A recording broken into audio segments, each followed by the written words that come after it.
बिस्मिल्लाहिर्रहमानिर्रहीम नहमदुहु व नुसल्ली अला रसूलिहिल करीम अम्मा बाद। मोहतरम भाइयों, बुजुर्गों, दोस्तों, अल्लाह के फ़ज़ल व करम से आज हमने 25वीं तरावीह मुकम्मल की, लेकिन तफसीर इंशाअल्लाह हम लोग 22वें पारे की सुनेंगे। सूरे अहज़ाब ये थोड़ी सी 21वें पारे में है और तकरीबन इसका पाव हिस्सा, पाव पारा और पाव पारे से भी ज़्यादा ये 22वें पारे में है। दोनों पारों के अंदर थोड़ी थोड़ी है। अहज़ाब अरबी ज़ुबान में जिसे हम लोग अंग्रेज़ी में अगर मैं कहूँ तो ज़्यादा अच्छे तरीक़े से समझ में आएगा, जैसे यूनाइटेड फ्रंट होता है या जैसे ही जिसे संयुक्त महाज़ कहेंगे, मुत्तहिदा महाज़, उसको अरबी ज़ुबान के अंदर अहज़ाब कहते हैं। यानी ग़ज़वा खंदक के मौके पर मुशरिकीन मक्का ने एक यूनाइटेड फ्रंट बनाया था और पूरे जितने भी अरब के कबीले हैं उनको अपने साथ में लेकर, इसलिए कि एक तो खारिजी ताकत थी मुशरिकीन मक्का और उनके साथ में सारे कबीले, और दूसरे मदीने में इंटरनल जो यहूद थे ऑलरेडी मौजूद मदीना के अंदर, उन्होंने मुशरिकीन मक्का के साथ में हाथ मिलाया। बल्कि हाथ नहीं मिलाया, यहूद ने ही जाकर मुशरिकीन मक्का को इस बात के लिए उकसाया कि तुम सारे लोगों को अपने साथ में लेके, सारे कबीलों को साथ में लेके एक यूनाइटेड फ्रंट बनाओ और वो पूरे फ्रंट को साथ में लेकर मदीने पे एक साथ धावा बोल दो। अगर तुम बाहर से इस तरीक़े से धावा बोलोगे, अंदर से हम लोग मुसलमानों को कैप्चर करने के लिए है, तो बाहर से तुम्हारा हमला, अंदर से हम, दोनों मिलाकर मुसलमानों को इस तरीक़े से पीस देंगे कि मुसलमानों का नामो निशान भी ख़त्म हो जाएगा। मुशरिकीन मक्का को ये फार्मूला पसंद आया। यहूद के जो बड़े बड़े सरदार काब इब्न अशरफ, ये लोगों ने जाके मुशरिकीन को उकसाने का काम किया।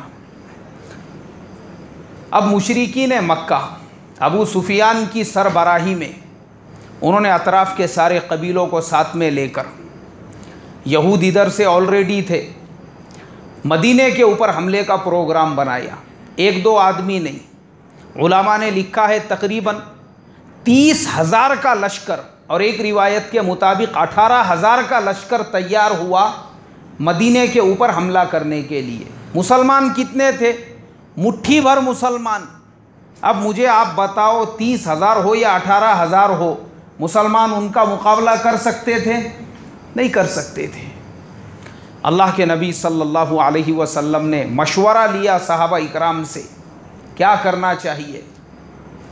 तो अलग अलग राय आई। हज़रत सलमान फ़ारसी रज़ी अल्लाह ताला अन्हु सहाबा में सबसे ज़्यादा बुज़ुर्ग और उमर रसीदा सहाबी थे। उन्होंने कहा, अल्लाह के नबी, ईरान के बादशाहों ने अपने किलों के अतराफ़ में बड़ी बड़ी खंदकें खोदी हुई है। चाहे दुश्मन कितना भी ताकतवर हो, लेकिन वो हमारे मुल्क में दाखिल नहीं हो सकता, इसलिए कि खंदक हमारे और उनके दरमियान में हाइल हो जाती है। अगर हम लोग भी मदीने के अतराफ़ में इस तरीक़े की खंदक खोद दे और मुसलमानों को उसमें सेक्योर कर ले, महफूज कर ले, तो हम मुशरिकीन मक्का का मुकाबला कर सकते हैं। अल्लाह के नबी सल्लल्लाहु अलैहि वसल्लम को हज़रत सलमान फ़ारसी रज़ी अल्लाह ताला अन्हु की ये राय पसंद आ गई और आपने उस पर फ़ैसला कर दिया। मदीना मुनव्वरा में आज भी मैंने ख़ुद अपनी आँखों से जहाँ पे ग़ज़वा खंदक का वाक़या पेश आया था वो देखा हुआ हूँ। आपको भी कभी अल्लाह हज और उम्रे की तौफ़ीक़ अता फ़रमाए तो रहबर को बोलने का, वो टैक्सी वाले मस्जिद नबवी सल्लल्लाहु अलैहि वसल्लम के बाहर से 10-10 रियाल में वहाँ पे लेकर जाते हैं। आज भी वो जगह मौजूद है और खंदक का थोड़ा सा हिस्सा भी मौजूद है, वो मैं देखा हुआ हूँ। 3 तरफ से पहाड़ी है, जैसे इंग्लिश का सी होता है ना, उस तरीक़े से 3 तरफ से पहाड़ी है और एक जगह से जो जगह खाली थी अल्लाह के नबी सल्लल्लाहु अलैहि वसल्लम ने उसी जगह पे खंदक खोदने का फ़ैसला फरमाया। मुसलमानों को अंदर ले लिया गया ताकि खंदक जो खोद दी जावे तो तीन तरफ से तो पहाड़ रहेंगे और एक तरफ से वो खंदक वाला हिस्सा रहेगा, तो फिर मुशरिकीन मक्का वो अंदर दाखिल नहीं हो सकेंगे, चाहे 18,000 हो, 3,000 हो या लाखों की तादाद में हो। अल्लाह के नबी सल्लल्लाहु अलैहि वसल्लम ने वो जो ओपन स्पेस था सहाबा के दरमियान में तकसीम किया, 10-10 सहाबा की जमातें बनाई और 10-10 हाथ की ज़मीन उनके हवाले की गई, इस जगह को खोदो। अब सहाबा इकराम उसको खोदने में लग गए और फिर ग़ज़वा खंदक के मौके पर जो मुअज़ाज़ात अल्लाह के नबी के पेश आए, इससे पहले मैं किसी पारे में बता चुका हूँ। हज़रत सलमान फ़ारसी रज़ी अल्लाह ताला अन्हु कहते हैं कि एक चट्टान आ गई, उन्होंने उसको तोड़ने की कोशिश की तो उनके लोहे टूट गए, लेकिन वो चट्टान नहीं टूटी। आए अल्लाह के नबी के पास, अल्लाह के नबी सल्लल्लाहु अलैहि वसल्लम ने कुदाल अपने हाथ में ली, पूरी ताकत से जब उस चट्टान पर मारा, उसमें से एक चिंगारी निकली।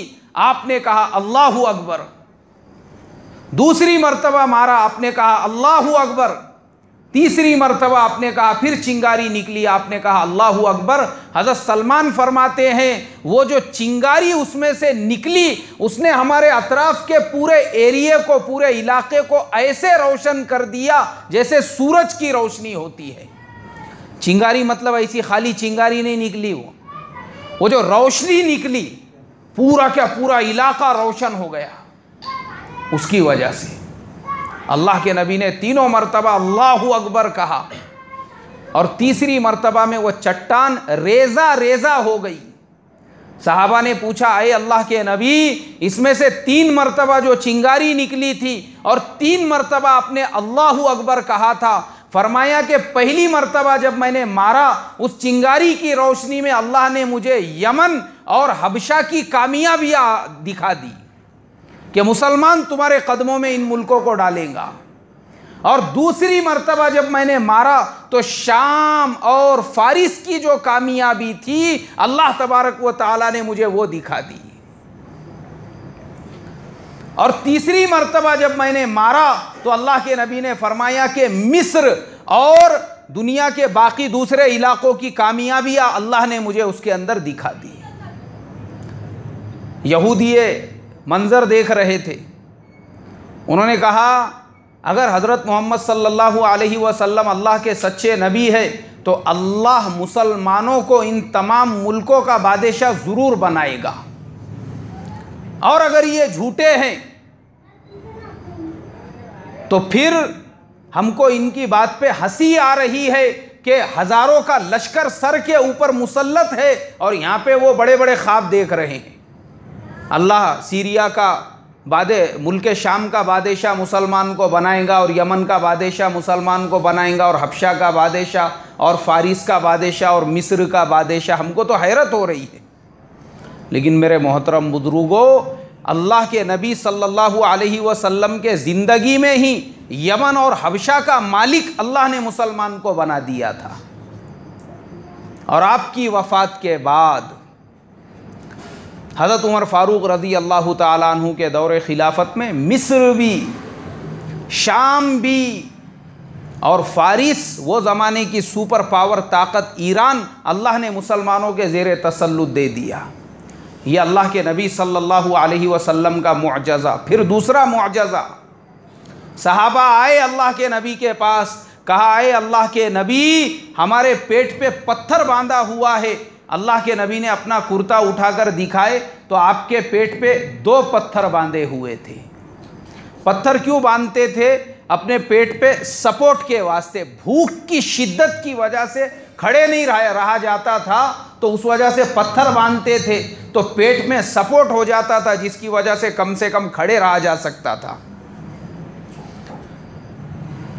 ये भूख की शिद्दत में किसी ने अल्लाह के नबी की खिदमत में एक प्याला भर के सरीद पेश किया। अल्लाह के नबी सल्लल्लाहु अलैहि वसल्लम ने उसके ऊपर कुछ पढ़कर दम किया। और उलामा फरमाते हैं, तारीख़ और सीरत की किताबों में लिखा हुआ है, अल्लाह के नबी ने वो प्याला सहाबा के सामने पेश किया और कहा कि इसमें से खाओ। प्याला कितना होता है, कटोरा कितना होता है, मुश्किल से एक आदमी का पेट भरे। लेकिन मेरे मोहतरम बुजुर्गों, ये मुअज्जज़ा अल्लाह के नबी का 4000 सहाबा ने उसमें पेट भर के खाया। कितने सहाबा ने भाई? 4000 सहाबा ने पेट भरकर उस प्याले भर के शरीत को खाया और फिर अल्लाह के नबी सल्लल्लाहु अलैहि वसल्लम ने उसमें से तनावुल फरमाया। ये सारे मुअज्जज़ात है आपके। और फिर मुशरिकीन आए और उन्होंने बाहर जो है डेरा डाला और कहने लगे अरब में हमने पहली मर्तबा ये देखा, इससे पहले तो कभी नहीं देखा था। अल्लाह के नबी ने यहूद के पास एक कासिद भेजा, इसलिए कि मक्का से जब मदीना आए थे यहूद के साथ ये एग्रीमेंट लेखी तहरीर में हुआ था, रिटर्न में, कि मदीना के ऊपर बाहर से जब भी कोई हमला करेगा तो मुसलमान और यहूद दोनों मिलकर डिफेंस करेंगे, दोनों मुकाबला करेंगे। यहूदियों ने अपने हाथ ऊपर उठा लिए। उन्होंने कहा बोले भाई हमारा ये लड़ाई झगड़े से कुछ लेना देना नहीं, वो तुम जानो और वो मुशरिकीन मक्का जाने, हमको तुम्हारे बीच में पड़ना नहीं है। और उल्टा यहूद उधर से मुशरिकीन मक्का के सपोर्ट में आ गए, यानी वो खुद ये चाहते थे इन मुसलमानों की जड़ों को कैसे खोखला किया जाए। अल्लाह के प्यारे नबी सल्लल्लाहु अलैहि वसल्लम तकरीबन एक मुद्दत तक वह क़ियाम रहा मुशरिकीन मक्का का। कई दिनों तक सहाबा अल्लाह के नबी की खिदमत में अर्ज़ करते रहे। अल्लाह के प्यारे नबी सल्लल्लाहु अलैहि वसल्लम ने एक दिन रोकर और गिड़गिड़ा कर अल्लाह तबारक व तआला से दुआ की कि भूख की वजह से यहाँ पे बच्चे बिलबिला रहे हैं, क्योंकि 3 तरफ से पहाड़ और एक तरफ से जो है खंदक थी। ये लोग अंदर थे और वो लोग बाहर थे। अल्लाह तबारक व तआला ने मुशरिकीन मक्का की तरफ आंधी को नाजिल फरमाया। आंधी तूफान, उनके खैमों की रस्सियाँ उखड़ने लगी, जानवर इधर से उधर भागने लगे। आपने हज़रत हुज़ैफ़ा को भेजा हालात मालूम करने के लिए, वो गए, उन्होंने वहाँ से हालात मालूम करके आए। अल्लाह के नबी नमाज़ पढ़ रहे थे। अल्लाह के नबी सल्लल्लाहु अलैहि वसल्लम ने फरमाया हुज़ैफ़ा अल्लाह ने उनका इंतज़ाम कर दिया।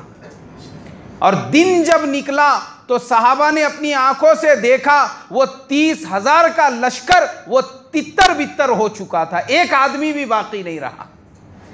फिर अल्लाह के नबी ने बशारत दी और कहा मेरे सहाबा इसके बाद अब क़यामत तक मुशरिकीन कभी मदीने पे हमला नहीं करेंगे। आखिरी लड़ाई थी। उसके बाद कहाँ लड़ाई हुई? मुसलमानों और मुशरिकीन मक्का के दरमियान। उसके बाद तो अल्लाह के नबी उम्रे के लिए तशरीफ़ ले गए, सुलह हुदैबिया, और उसके बाद में फ़तेह मक्का। ख़त्म हो गई लड़ाइयाँ मुसलमानों के और उनके दरमियान। फरमाया अब आखिरी लड़ाई थी, क़यामत तक भी अब मुशरिकीन मदीना का रुख नहीं करेंगे। तो ये सूरे अहज़ाब उसी को कहते हैं, यूनाइटेड फ्रंट, मुत्तहिदा महाज, जो सारे महाज मिलकर मदीने पे हमला करने के लिए आगे बढ़े थे। उसके बाद हम 22वें पारे में आगे बढ़ते हैं। अल्लाह तबारक व तआला ने मुसलमान औरतों पर पर्दे के फ़र्ज़ियत की आयत नाजिल की, इसलिए कि जब इस्लाम नहीं आया था उस वक्त में पर्दा भी फ़र्ज़ नहीं था। लेकिन चूँकि इस्लाम के अहकाम आहिस्ता आहिस्ता आए, नमाज फ़र्ज़ हुई, रोज़े फ़र्ज़ हुए, ज़कात फ़र्ज़, फिर उसके बाद में हज भी अल्लाह ने फ़र्ज़ किया। ऐसे ही आहिस्ता आहिस्ता अहकाम आते गए। शराब की हुर्मत, पहले नमाज में शराब हराम हुई, उसके बाद में फिर अल्लाह ताला ने उसको कहा कि ये बुरी चीज़ है, इससे दूर रहो। और फिर जब आखिर में उसका हुक्म भी आ गया कि ये अब सराहतन तुम्हारे लिए हराम हो गई। पर्दे का भी ऐसा ही था, पहले पर्दा फ़र्ज़ नहीं था, लेकिन आहिस्ता आहिस्ता अल्लाह तबारक व तआला की तरफ से अहकामात आते गए। और फिर डायरेक्टली कुरान में आयत नाजिल की सूरे अहज़ाब के अंदर, या अय्युहन नबिय्यु कुल्ली अज़वाजिका व बनातिक व निसाइल मुमिनीन युदनीना अलैहिन्ना मिन जलाबीबिहिन्न ज़ालिका अदना अन युअरफ़ना फ़ला युज़ैन व कानल्लाहु गफ़ूरर रहीमा। अल्लाह ने अब इस आयत के ज़रिए से पर्दे को फ़र्ज़ फरमा दिया कि सबसे पहले पर्दे का हुक्म अपनी बीवियों, अपनी बेटियों और आम मुसलमान औरतों को दे दो कि उनको अब यहां से आगे पर्दा करना है। कितना करना है, कैसा करना है, वो सब इस आयत के अंदर फरमा दिया। पर्दा जब फर्ज हो गया मेरे मोहतरम बुजुर्गों, उसके बाद मुसलमान औरतों ने अपने बदन के ऊपर चादर को ओढ़ना वो शुरू कर दिया। और पर्दा जब आ गया तो चूंकि अल्लाह के नबी सल्लल्लाहु अलैहि वसल्लम के ज़माने में मुसलमान औरतें वो मस्जिद में आया करती थी नमाज के लिए, उनके लिए अलग होता था हिस्सा। लेकिन जब हज़रत उमर फारूक रज़ी अल्लाह ताला अन्हु का ज़माना आया, उन्होंने मुसलमान औरतों को ये हुक्म दिया कि वो बजाय मस्जिद में आने के अब घरों में ही नमाज पढ़े। किसी ने हज़रत आयशा सिद्दीक़ा रज़ी अल्लाह ताला अन्हा से शिकायत की, कहा कि अल्लाह के नबी के ज़माने में तो मुसलमान औरतें मस्जिद में जाती थी नमाज के लिए, हज़रत उमर अपनी मनमानी कर रहे हैं और उन्होंने मुसलमान औरतों को मस्जिद में आने से मना कर दिया। हज़रत आयशा सिद्दीक़ा रज़ी अल्लाह ताला अन्हा कहने लगी, खुदा की कसम अगर अल्लाह के नबी भी आज ज़िंदा होते और आज की औरतों को देखते तो वो भी मस्जिदों में आने से मना कर देते। उमर ने वही किया जो अल्लाह के नबी का मंशा था, अपने दिल से कुछ भी नहीं किया। उन्होंने रोक लगा दी, फितनों के दरवाजे को बंद कर दिया। इसलिए मेरे मोहतरम बुजुर्गों, सोचो हज़रत उमर फारूक रज़ी अल्लाह ताला अन्हु ने पर्दे के बारे में कितना सख्त स्टेप लिया, कितना सख्त कदम उठाया कि मुसलमान औरतों को नमाज के लिए आने से रोक दिया। और आज हमारे ज़माने में आप देखो, रमज़ान का महीना है, मुसलमान औरतें आपको बाज़ारों में शॉपिंग करती हुई मिलेंगी। मुसलमान औरतें रोडों पे, रास्तों में, पूरे मॉल्स के अंदर भरी हुई मिलेंगी। मुसलमान औरतें रात का वक्त, इबादत का वक्त, मैंने जुमा के अंदर भी कहा कि ये ताक रातें हैं, उनको क्या मालूम है ताक रातें हैं या कौन सी रातें हैं, वो शॉपिंग में बिजी है। और उनके इसी शॉपिंग की वजह से 2-4 दिन पहले मैंने बताया कि बॉम्बे के अंदर एक मुसलमान खाला जान रोज शॉपिंग के लिए, पता नहीं ऐसी क्या दुनिया खरीदने की थी, अल्लाह हिफाजत करे आज के मुसलमान औरतों की, बहुत शौक इनको शॉपिंग का।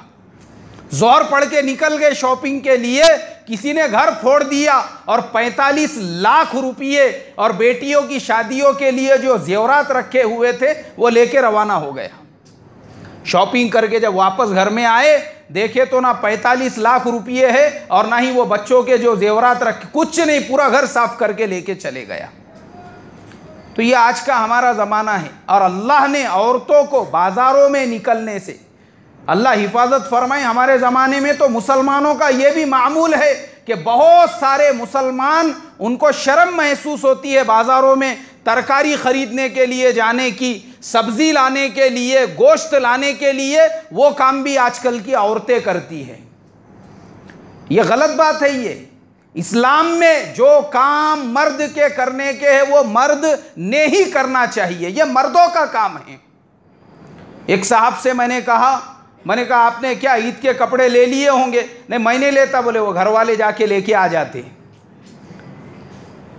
हाँ देखो, ये आज के हमारे ज़माने में इस्लामी शरीयत में, इसीलिए आज के ज़माने में ये जितने फितने फैले हुए हैं, इसी वजह से कि मुसलमानों ने पर्दे को हल्का समझ लिया। यानी आज तो आएब हो गया, ये चेहरा खुला रखना आज तो ऐसा आम हो चुका है। आप देखो, आपको 90% मुसलमान औरतें ऐसी मिलेंगी जिनका पूरा चेहरा खुला हुआ है, सर के बाल खुले हुए हैं, जैसे गैरों की औरतें घूमती है यहूद और नसारा की, ये मुसलमान औरतों में और उनमें आपको कोई फर्क नजर नहीं आएगा। चेहरा पूरा खुला हुआ है। हालांकि ये चीज शियाओं में से हमारे लोगों में आई हुई है। हम लोग पहले चेहरे खुले नहीं रखते थे। ये बुजुर्ग लोग यहाँ पे बैठे हुए हैं, अरे हमने अपने बचपन के अंदर देखा कि घर और मोहल्ले में अगर बूढ़ी मस्तूरात को भी कहीं जाने का रहता था, वो रिक्शे के ऊपर भी एक कपड़ा बांधा जाता था। रिक्शा जो होता है ना, पहले साइकिल रिक्शे थे, वो साइकिल रिक्शे के सामने या फिर घोड़े का जो टांगा होता है, और बाद में ऑटो आए तो ऑटो में भी मैंने देखा कि जो बाहया खवातीन होती थी, उम्र रसीदा होने के बावजूद उनको पर्दे की इतनी फिक्र होती थी, उनके टांगे और रिक्शे के बाहर भी एक कपड़ा लगाया जाता था ताकि उस टांगे और रिक्शे पर भी किसी गैर और अजनबी मर्द की नज़र ना पड़े। फिर हमारी मुसलमान ख़वातीन में बुर्क़े में फ़ैशन निकल गए, नए नए फ़ैशन, अलग अलग तरह के फ़ैशन। और वो फ़ैशन निकलने के बाद अब वो ज़माना आ गया कि पूरा चेहरा खुला रखने का माहौल बन गया।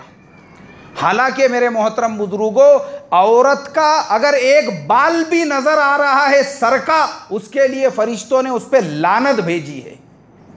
क्या भेजी है भाई? लानत भेजी है। तो सोचो, वो औरत जो बिल्कुल सर पे ना ओढ़े, वो बिल्कुल खाली उसने एक जुब्बा डाल दिया है, सर खुला है, चेहरा खुला है, और वो औरत गाड़ी भी चला रही है, और वो औरत कार भी चला रही है, और वो औरत अपने शोहर के गाड़ी के पीछे बैठी हुई है, और वो औरत कार में भी बेपर्दा बैठी हुई है। ऐसी औरत पे फरिश्तों और अल्लाह की लानत नहीं बरसेंगी तो फिर क्या रहमत बरसेंगी? लानत बरसेंगी, लानत। इसीलिए लानत बरस रही है उन बस्तियों, उन इलाकों, उन महल्लों में जहां की औरतों ने इस तरीके के बेपर्दगी को आम किया हुआ है। और हमारे ज़माने में औरतों से जॉब कराना ये भी आम हो चुका है। हालांकि हमारे मौलाना यूनुस साहब रहमतुल्लाह अलैह फरमाया करते थे, बोले ये काम पहले गैरों की औरतें किया करती थी, अल्लाह हिफाजत फरमाए, अब मुसलमान भी इस पे अमल कर रहा है।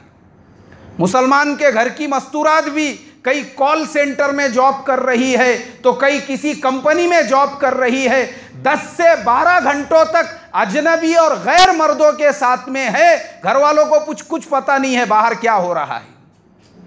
और याद रखो मेरे मोहतरम बुजुर्गों, जो औरत घर की चौखट के बाहर निकल गई, उसके इज्जत और इस्मत की गारंटी कोई नहीं ले सकता। भले कितनी तक़वे की बातें कर लो, लिल्लाहियत की बातें कर लो, लेकिन गलत है ये। और मेरा एक तजुर्बा है, जब औरत घर की चौखट के बाहर निकल जाती जॉब करने के लिए या काम करने के लिए, तो वो ओवर कॉन्फिडेंट हो जाती। जो कॉन्फिडेंस लेवल है ना, वो ओवर हो जाता उसके अंदर, उसको फिर शोहर की ज़रूरत नहीं महसूस होती। और मैं आज तक जितने तलाक के मसले हल करने के लिए गया हूं, मुझे एक भी ऐसी जगह पे जाने का मौका नहीं मिला जहां की लड़की 10वीं से कम पढ़ी हुई हो, या खेड़े की हो, या देहात की हो। मैं जितने मसलों में गया हूं, या तो लड़की ग्रेजुएट है, या ओवर ग्रेजुएट है, या जॉब करने वाली है। वहीं पे लड़ाई झगड़े ज़्यादा है, वहीं पे तलाक़ें ज़्यादा है। क्यों?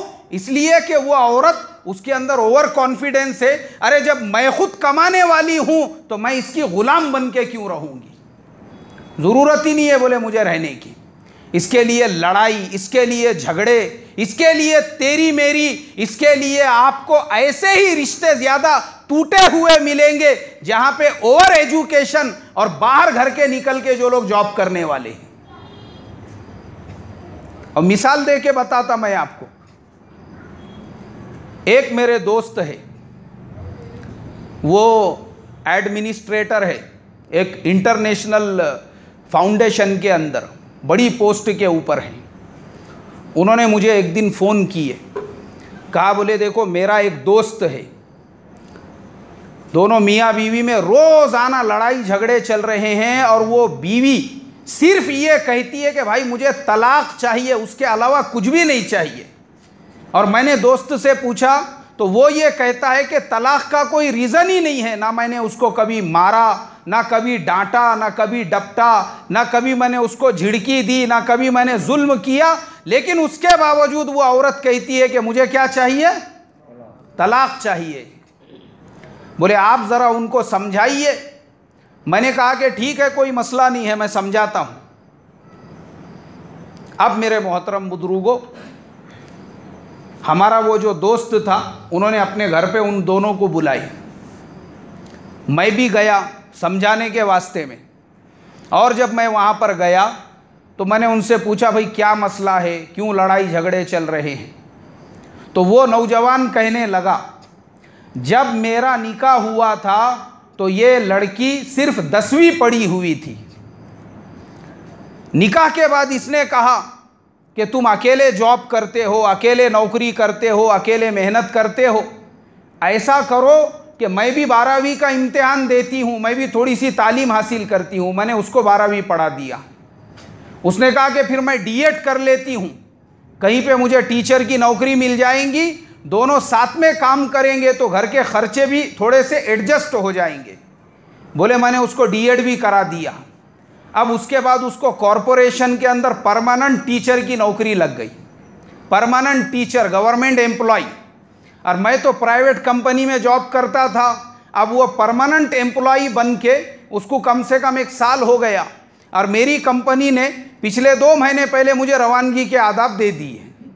नहीं, प्राइवेट कंपनियों में ऐसा ही रहता है, रिसेशन चलते रहता वहाँ पे, हर महीने में 2-4 के रवानगी के आदाब रहते वहाँ पे, हाँ फेयरवेल चलते रहते वहाँ पे। तो बोले भाई मेरी कंपनी ने मुझे रवानगी के आदाब दे दिए। अब 2 महीने हो गए, मैं कोई नया काम तलाश कर रहा हूँ, लेकिन जो 10वीं पास बीवी करके लेकर आए थे, आपने उसको पढ़ा लिखा कर क्या बनाया?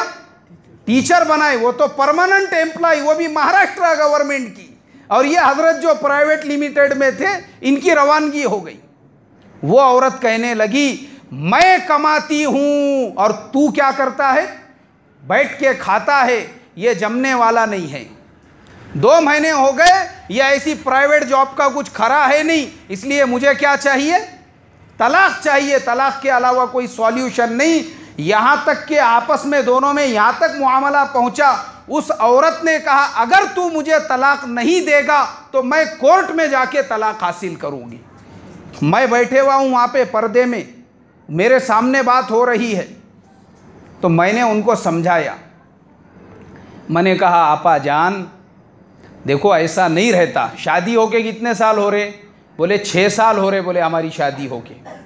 मैंने कहा 6 साल से तुम दोनों मियाँ बीवी साथ में हैं, अब 2 महीने 3 महीने की जॉब चली गई, मिल जाएंगी कोई ना कोई जगह पे, थोड़ा एक दूसरे को एडजस्ट करके लेके चलो। तो वो आपा मुझे कहते हैं, बोले मौलाना साहब खुद कुरान में आयत है ना, बोले अगर बीवी शोहर के साथ में नहीं रहना चाहती है वो तलाक ले सकती है, ये कुरान में है। उनको पारा भी याद था और सूरा भी याद था और आयत नंबर भी याद थी। उन्होंने कहा कि ये पारा, ये सूरा और आयत नंबर ये। मैंने कहा माशाअल्लाह, पूरे कुरान में एक आयत अच्छी याद रही। मैं बोला आपको बस पूरे कुरान में वो एक आयत नाजिल हुई कि अगर औरत तलाक लेना चाहे तो तलाक ले सकती है बोल के। बाकी आयतें याद नहीं रही, बाकी वाक़ियात याद नहीं रहे एक दूसरे को एडजस्ट करके लेके चलने के। नहीं बोले कुरान में जब है मेरे को तो नहीं रहने का है, बोले चाहे कोई भी समझाओ बोले मुझे। अब मेरे मोहतरम बुजुर्गों, आप सोचो मुआमला कहाँ तक पहुँचा। तो ये ओवर कॉन्फिडेंस औरत के अंदर आया, काई की वजह से भाई? नौकरी करने की वजह से, जॉब करने की वजह से। इसके लिए कमाना, मेहनत करना ये मर्द का काम है, मर्द की गैरत के खिलाफ है, ये मर्द का काम है। ये भले अपने घर में फाका पड़े, भले अपने घर के अंदर 2 वक्त की बजाय 1 वक्त खाने की नौबत आए, कोई बात नहीं है। शरीयत ने आपके लिए उसकी इजाजत दी है। फकरो फाका ठीक है इससे कि घर की मस्तूरात काम करने के लिए बाहर जाए। औरतों को शरीयत ने इजाजत दी है कुछ कंडीशंस के अंदर, यह भी याद रखो। जैसे मिसाल के तौर पे मुसलमान डॉक्टर है। कौन है भाई? मुसलमान डॉक्टर है। वो ज़रूरत है वक्त की, वो होना चाहिए। बल्कि हर मुसलमान महल्ले में कम से कम 1-2 मुसलमान लेडीज डॉक्टर भी ज़रूर होना चाहिए। ये वक्त की ज़रूरत है, ये शरीयत ने बिल्कुल इजाज़त दी है। लेकिन उस डॉक्टर के लिए शर्त रखी है कि उसने सिर्फ और सिर्फ किसका इलाज करना चाहिए? मस्तूरात का इलाज करना चाहिए। तो वैसी डॉक्टर को सवाब भी मिलेगा। हाँ, अल्लाह ताला ने उसके लिए दोनों चीज़ें रखी है, लेकिन उसके लिए भी पर्दा फर्ज फरमाया कि वो भी सिर्फ मस्तूरात का इलाज करे। बिल्कुल जायज़ है हमारे शरीयत में। ऐसे ही अगर कोई मस्तूरात ऐसी जगह पे काम करती है जहां पे 100% औरतें ही है, वहां पे मर्दों का कोई अमल दखल नहीं है, तो वहां पे भी शरीयत ने औरत को इजाज़त अता फरमाई है। इसी तरीके से अगर कोई औरत छोटे बच्चों को, जो नाबालिग बच्चे हैं, छोटे बच्चे, उनको पढ़ाती है, उसको भी शरीयत ने इजाज़त दी है। नाजायज़ नहीं है शरीयत के अंदर, बिल्कुल जायज़ है। लेकिन मेरे मोहतरम बुजुर्गों, हमारे ज़माने के हिसाब से ये जो कॉल सेंटर के जॉब है और पता नहीं कौन कौन से जॉब है, इनसे मुसलमानों ने परहेज़ करना चाहिए। ख़ास तौर पे जो नाइट शिफ्ट के होते हैं, उससे तो बिल्कुल बचना चाहिए, और अपने घर की मस्तूरात को तो बिल्कुल वहाँ पे काम के लिए नहीं भेजना चाहिए। इन्हीं वजूहात की वजह से घरों का माहौल ख़राब होता है, जो इस्लाम के अंदर इस्लामी शरीयत ने उन औरतों को मस्जिद में नमाज के लिए आने से रोक दिया। काहे के डर की वजह से भाई? फितने के डर की वजह से। तो मुझे बताओ, वो इस्लामी शरीयत इन औरतों को वहाँ पे जाने की इजाज़त कैसे दे सकती है? तो इसके लिए हम भी अपने बच्चियों को पढ़ाना मना नहीं है। मैं हमेशा कहता हूँ, बिल्कुल पढ़ाओ। अपने जैसे लड़कों को पढ़ा रहे हो, अपनी बेटियों को भी पढ़ाओ, हायर एजुकेटेड बनाओ, और अपनी बेटियों को अच्छे से अच्छा डॉक्टर बनाओ। कोई मना नहीं है इस्लाम के अंदर। लेकिन मेरे मोहतरम बुजुर्गों, दोस्तों, ये नीयत से बनाओ कि हमारी बेटी काबिल बनेगी। क्या बनेगी? काबिल बनने की नीयत से पढ़ाओ। ये नीयत से नहीं है कि बेटी कमाएंगी और उसके कमाई पे हम अपना घर चलाएंगे, अल्लाह इससे मेरी तुम्हारी हिफाजत फरमाए। अब इंशाअल्लाह कौम सबा, हज़रत सुलेमान और हज़रत दाऊद अलैहिस्सलाम का वाक़िया था, वो भी मुझे आज सुनाने का था, लेकिन वक्त काफ़ी हो चुका है। इंशाअल्लाह कल उसको लेंगे। अल्लाह मुझे आपको अमल की तौफ़ीक़ अता फ़रमाए। सुब्हानल्लाहि व बिहम्दिही, सुब्हानकल्लाहुम्मा व बिहम्दिका, नशहदु अल्ला इलाहा इल्ला अंता, नस्तग़फिरुक। वालेकुम अस्सलाम।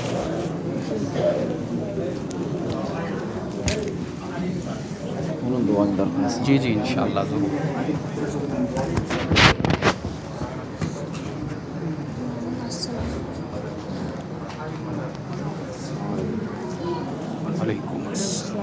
इसको बाजू में ले एक दिन साइड में। हाँ चलेंगे। वो बच्चा अपने मकतब का है ना? हाँ। चलेंगे। साथ ही क्या बोल रहे थे, हमारी पीछे वाले की नमाज नहीं होती, उसको कोने में ठहरा, वो साइड में दीवार में। हाँ चलेंगे। बच्चा समझदार है वो। हाँ, वो इतना बुरी तरह